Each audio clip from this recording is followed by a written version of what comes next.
అంటే ఇంకా ఒకరిద్దరు సపోర్ట్ చేసే పరిస్థితి ఉంది. ఎవరైనా మీరు ఆలోచించండి, మీ గుండె మీద చేసుకొని ఆలోచించండి. ఎక్కడైనా ఎవడైనా ఇలాంటి సాహసం చేస్తాడని అడుగుతున్నా. తెల్లవారు నిద్ర లేశాను,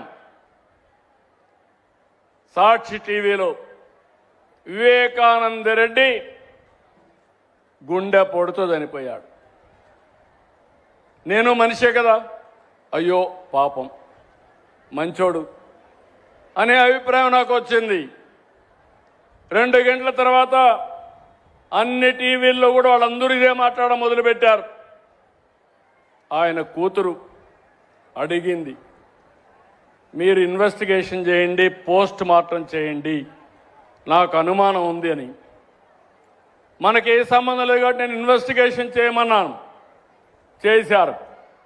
చేస్తానే గొడ్డలితో మెదడంతా కూడా బయటకు వచ్చేట్టుగా విపరీతంగా నరికేశారు. గోడలకంతా అయింది, బెడ్ అంతా రక్తం, అక్కడి నుంచి బాత్రూమ్ అంతా రక్తం ఈడ్చారు. అలాంటి వ్యక్తి దగ్గర సంతకం పెట్టించారు. సాయంత్రం అయింది, లీజర్గా వచ్చాడు. ఆయన చెల్లిని కూడా కన్విన్స్ చేశాడు, మొన్న మీ నాన్నని నా చిన్నాన్ని ప్రత్యర్థులు చంపేశారని. ఆవిడ నమ్మింది.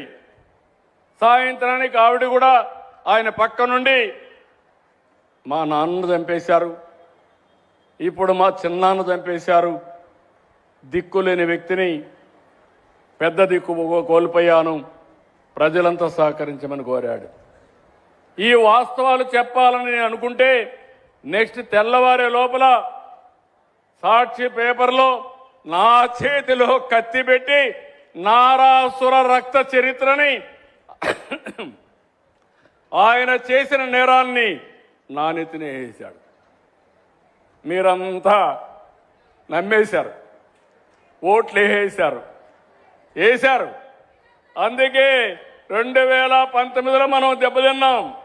కొంతమంది కాదమ్మా, వేశారా లేదా? వాస్తవం ఓట్లేశారు, అతను గెలిచాడు, 151 సీట్లు గెలిచాడు, విధ్వంసాన్ని ప్రారంభించారు. మీలో మార్పు వచ్చింది. నేను పవన్ కళ్యాణ్ గారు మోడీ గారు కలిసి వస్తే చరిత్రలో ఎప్పుడు రాని గెలుపు, 94% సీట్లు గెలిపించారు. కానీ ఇక్కడ నేను మీకు చెప్పేది ఒకటే, జీవితంలో కొన్ని సంఘటనలు జరుగుతాయి, అందులో నుంచి మనం కొన్ని నేర్చుకోవాలి. నేర్చుకోకపోతే వైకుంఠ పాడే ఇది. నేను బాగా డెవలప్ చేయడం, ఎవడో వచ్చి విధ్వంసం చేయడం, మళ్ళా నేను నిలబెట్టడం, ఇది శాశ్వతంగా ఉంటుంది. మీ అందరిలో ఒకే ఆలోచన అడుగుతున్నా, భవిష్యత్తులో మనకు వైకుంఠపాళి వద్దు, ఎన్డీఏనే ముద్దు. మీ రాబోయే రోజుల్లో మీరందరూ ముందుకొస్తే ఒక అభివృద్ధి, ఒక సంక్షేమం, ఇబ్బంది లేనటువంటి సుపరిపాలన ఇచ్చే బాధ్యత మాదన్నీ మీకు తెలియజేస్తున్నా. మొత్తం నేను మిమ్మల్ని అందరినీ ప్రతి సర్వీస్ ఇచ్చిన తర్వాత నేను టెక్నాలజీ ఆడిట్ చేస్తున్నా.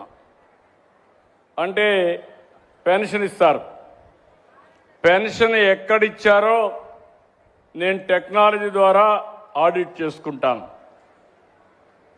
అదే సమయంలో అది కరెక్ట్గా ఇచ్చారా, ఏ టైంలో ఇచ్చారో చూసుకొని మళ్ళీ మీ అందరికీ ఒక మెసేజ్ పంపిస్తాను, IVRS పంపిస్తాను. మీరు చెప్పే ఇన్ఫర్మేషన్ని నేను కంప్యూటరైజ్ చేస్తాను, RTGS పనిచేస్తుంది. నేను అడుగుతున్న అన్ని సంక్షేమ కార్యక్రమాలు మీకు ఫోన్లో వస్తున్నాయా లేదా? వస్తున్నాయని చేతుల పైకెత్తండి. ఇంకా మీరందరూ కూడా ఒకటి చేయాలి, మన మిత్ర వాట్సాప్ నేర్చుకోవాలి, IVRS కూడా నేర్చుకోవాలి.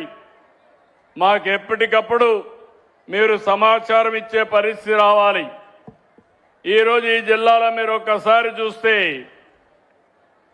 మొత్తం ఒక సంవత్సరం డేటా స్టేట్లో 69.27% సాటిస్ఫాక్షన్ ఉంటే కృష్ణా జిల్లా దగ్గర 73.36% వచ్చింది. అదే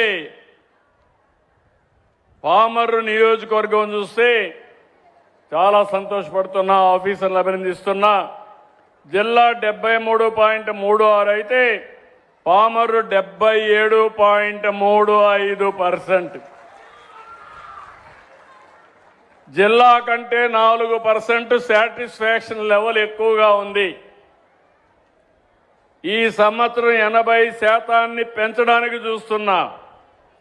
ఆ తర్వాత రాబోయే రోజుల్లో అధికార యంత్రాంగాన్ని ఏదైతే నేను టీం వర్క్ అన్నా నా టీంనంతా రెడీ చేసి ఏ పని చేసినా 90 మంది తృప్తిగా ఉండేట్టుగా పనిచేయించే బాధ్యత తీసుకుంటానని చెప్పి నేను మీకు తెలియజేస్తున్నా.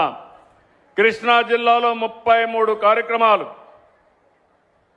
స్టేట్ కంటే అబోవ్ ఉన్నాయి. 12 కార్యక్రమాలు స్టేట్ కంటే కిందన ఉన్నాయి. 25 ఏప్రిల్కి చూస్తే లేటెస్ట్లో చూస్తే 29 కార్యక్రమాలు బాగున్నాయి స్టేట్ కంటే. 12 కార్యక్రమాలు స్టేట్ కంటే తక్కువగా ఉన్నాయి. ఇక్కడ మా అధికార యంత్రాంగం కూడా ఉన్నారు. వీళ్ళు కొన్ని డిపార్ట్మెంట్లు అభినందిస్తున్నా. ఈరోజు రీసర్వే ఉంది. ఉన్నారా అధికారి ఇక్కడ? ఓకే. రీసర్వే రాష్ట్రానికంటే 2.10% ఎక్కువగా ఉన్నారు. మనస్ఫూర్తిగా అభినందనలు.